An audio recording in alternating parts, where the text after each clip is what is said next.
chefs, and welcome back to my kitchen. Today we're going to make pasta, and we're going to make my favorite shape of pasta, and it's called orecchiette, also known as little ears. That's right, you heard me right, little ears. So today we're going to use a 2-ingredient pasta dough that's very simple, just hot water and semolina flour. Semolina flour should be available in your grocery store, but if it's not, it's also available on Amazon and they can deliver it straight to your house. That's what I do. So, all you need is a scale or some measuring cups. There's 2 different ways to do this. Weight is the simplest way of measuring this recipe because it's a ratio. Ratio just means comparing 2 different products. So 2 to 1, it will be 2 parts flour to 1 part water. So semolina, we could use 500 grams of semolina and 250, which is half or 1 part of water. If you don't have a scale, that's all right. We can do it by volume. Roughly speaking, the semolina flour should be about 1 cup and the water should be 1/3 of a cup. Let's get started. Okay, little chefs, let's get started. I have all of my semolina flour here on the board in a nice big mound, okay? Then all you need now is your hot water. And remember, we're gonna do a 2 to 1 ratio. So I have 2 parts flour, which is 500 grams, and then I have 1 part of very, very, very hot water. You can see it's even steaming maybe if it's coming through your screen properly. So I have a fork to help me also with my mixing. I'm gonna go ahead and just make a small well in the middle of my board. And this actually might be easier to do with your hands. So you can just push the flour around and make a little well. Okay, now we're going to pour in our hot water, and you can use your fork to introduce it to the flour also. So I'm adding my water and slowly pulling the flour from the sides in as well. There we go.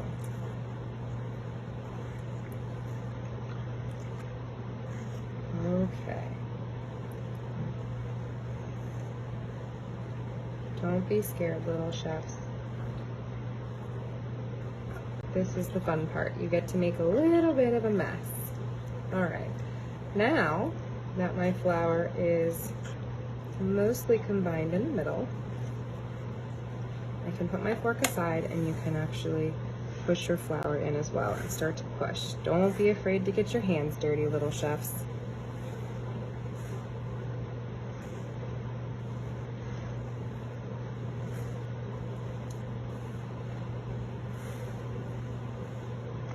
Alright, so you're going to continue to do this until your dough forms. And once we have a beautiful dough, we'll knead it for a few minutes, and then we're going to let it rest. Wrapped in plastic if you have plastic, or you can put it in a little Ziploc bag and let it rest on your counter for 30 minutes. The reason we need to let it rest is because we need the dough to be pliable, or bendable is another good term to use. If it's not flexible, then we're not going to be able to put it in the shape that we want to. And we really want to make it look like orecchiette, or a little ear. Doing a great job, little chefs. Keep kneading and get all that flour into your dough. So a little tip for kneading also, you can see I'm bending my dough and pressing on it. Again, folding, turning, bending. And we push. Let's try that all together, shall we? I get all my flour underneath so I can make sure it's good. You'll press it, and then you're going to turn it, and you're going to fold it, and you're going to push. And then fold again, and push. You're going to build up big, strong muscles in your hands. As you get all your flour combined, you can knead a little bit faster and a little bit harder.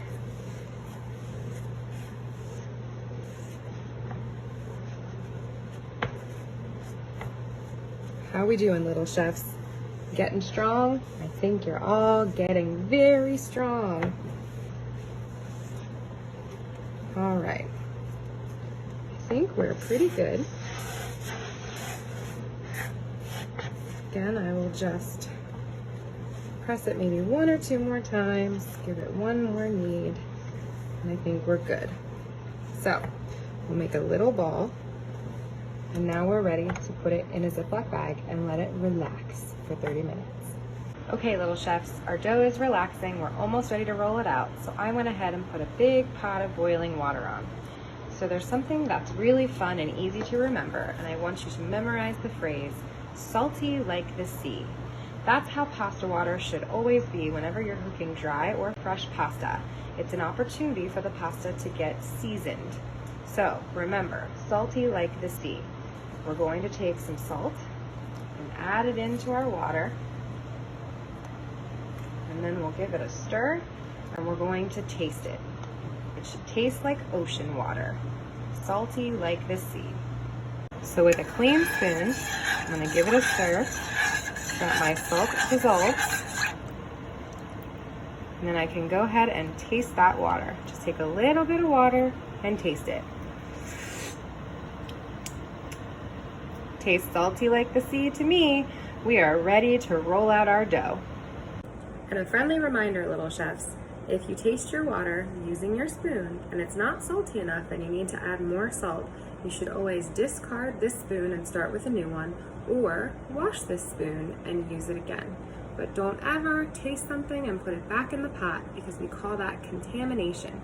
Your germs from your body will end up in the water and you can get somebody very sick. So my dough is still resting, and in the meantime, while that relaxes, we can go ahead and make our tomato sauce. You can use Italian peeled tomatoes. There's also canned vine-ripened tomatoes. I like to use canned tomatoes whenever we make tomato sauce because these are picked at their ripest and their fullest flavor, and I don't have to worry about purchasing tomatoes from the grocery store that may not taste delicious yet. These from a can will always be delicious. So let's get started on our tomato sauce. Okay, little chefs, here I have 2 of my other favorite ingredients, garlic, because I put garlic in everything, and basil. These are 2 very important ingredients in tomato sauce. So what I'm gonna do is I'm gonna show you how to peel the garlic and slice it. So you'll go ahead and cut and remove the paper. You can use your fingers for this part. We're just gonna peel the garlic paper off of the garlic. Your fingers might smell like garlic, but don't worry, I'm sure your mom and dad will love it. How excited are your parents for you to be cooking dinner tonight? I know I would be pretty excited if my little boy would make us dinner. Here we go. Get all the paper off the garlic. It may be pretty sticky, and that's okay. There's one. Okay, little chefs, let's talk about knife and safety. Here's your knife, and we want to use it safely. If you're not comfortable using a knife yet, that's okay. You can take a glass, put it on top of the garlic, and push it into the board. It will actually smash it, relieve a lot of aromatics into the oil, because we're going to put it in a pot with some warm oil, and you can use it that way. But if you would like to try your attempts at using a knife, I'd like to show you how to do it safely.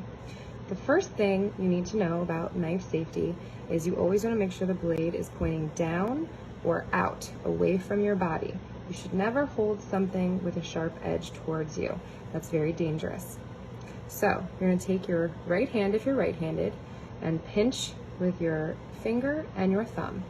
We're going to pinch the blade together and wrap these 3 fingers around the handle.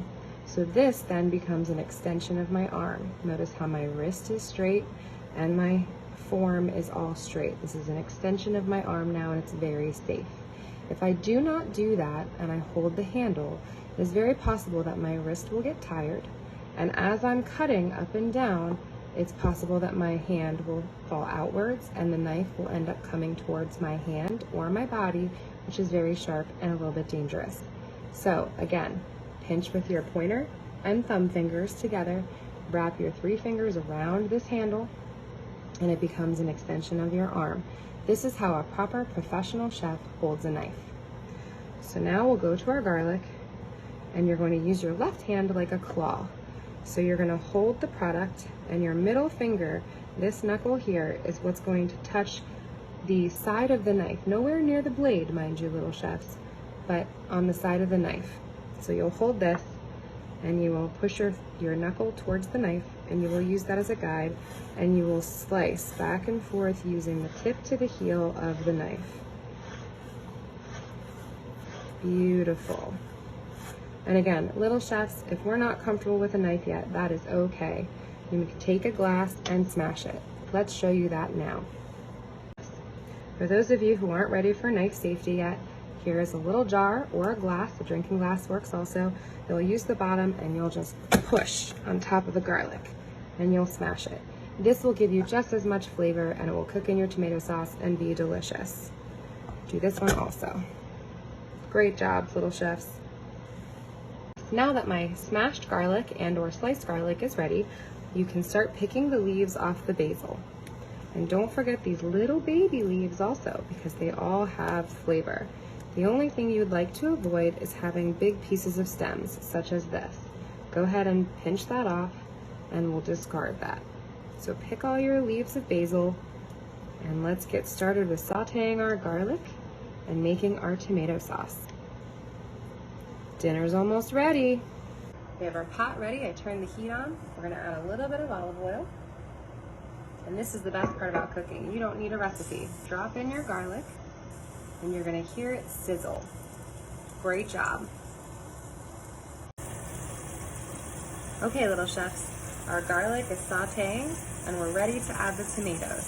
So you'll gently pour the tomatoes in the pot. And again, these are whole tomatoes, canned at their peak of freshness.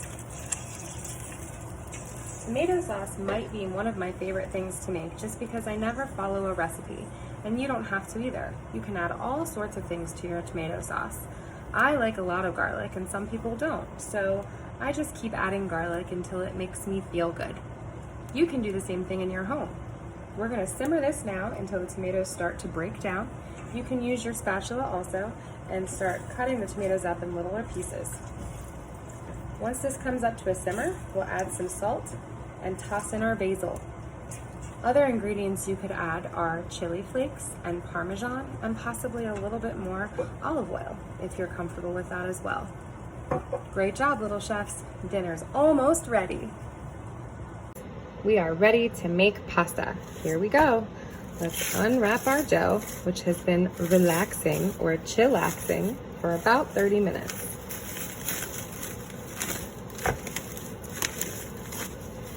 You can discard your plastic, or if you use a Ziploc bag, you can hang on to it and use it for the next time you make dough. We're gonna cut a little piece off, and if you're not comfortable with a knife, little chefs, again, don't worry, you can use your hands. And we're going to roll it like a snake.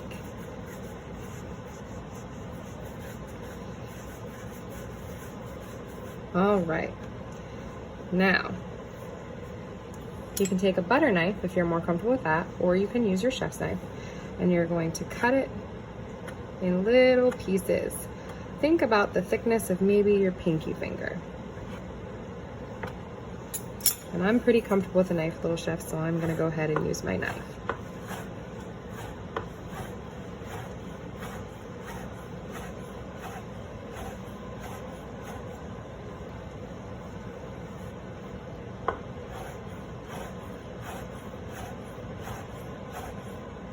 Beautiful. Now, you will take the cut end and you can use your thumb. Once you have all your pieces cut to the width of your pinky finger, you can use your thumb or you can use your butter knife. It's your decision. So here's how you use your thumb. Take your thumb and on the cut side of the pasta, you're gonna go ahead and push and curl it. Then, stuck to your finger, you'll turn it around and pull. This will give you a funny shape. Okay, one more time, push with your thumb and pull it away from yourself, and then you'll turn it back inside out to make a little ear. Now, if you want to use your knife, you can do that also. The butter knife, you'll use the very tip where it's rounded, again on this side, and you'll pull it towards you. Then you can reverse it and put your finger through. Now we're gonna make a lot of orecchiette, because I don't know about you, but I can eat a lot of these. Again, pull away, and then invert. Good job, little chefs. Isn't making pasta so much fun?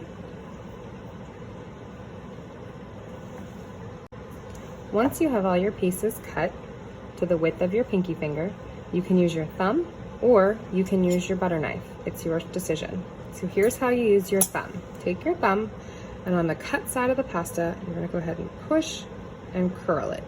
Then, stuck to your finger, you'll turn it around and pull. This will give you a funny shape. Okay, one more time, push with your thumb and pull it away from yourself, and then you'll turn it back inside out to make a little ear. Now, if you want to use your knife, you can do that also. The butter knife, you'll use the very tip where it's rounded, again on this side, and you'll pull it towards you. Then you can reverse it and put your finger through. Now we're gonna make a lot of orecchiette, because I don't know about you, but I can eat a lot of these. Again, pull away, and then invert. Good job, little chefs. Isn't making pasta so much fun?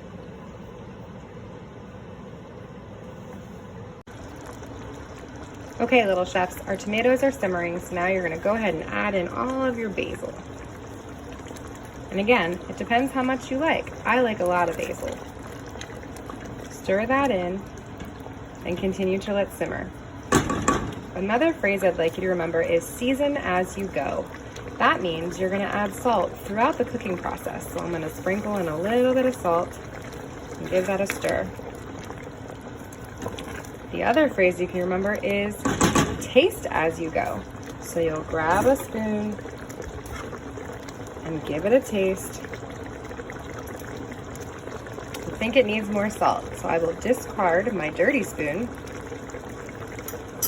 I will add more salt. Give it a stir. And then I will grab a brand new clean spoon. Brand new and clean. Oh, that's so much better. All right, I'm gonna turn my tomato sauce down to a very low simmer because it tastes pretty good and I don't want my basil to wilt too much. I like that fresh basil flavor. Let's go back to our pasta and start dropping that in our boiling water.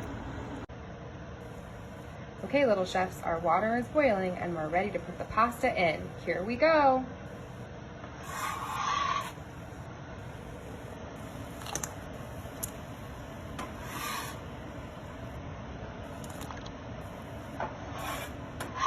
Remember, your water should be salty like the sea whenever you cook pasta. Now we'll wait for it to float.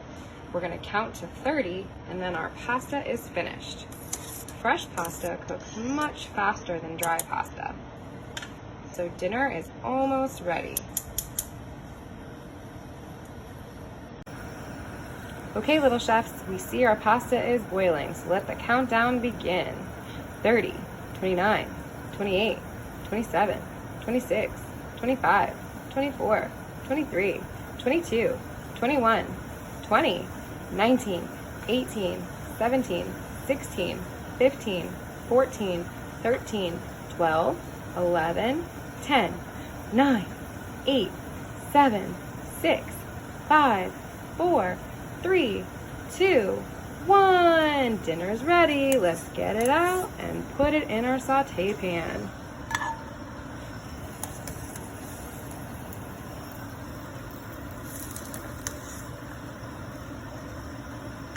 Hot pasta ready to go.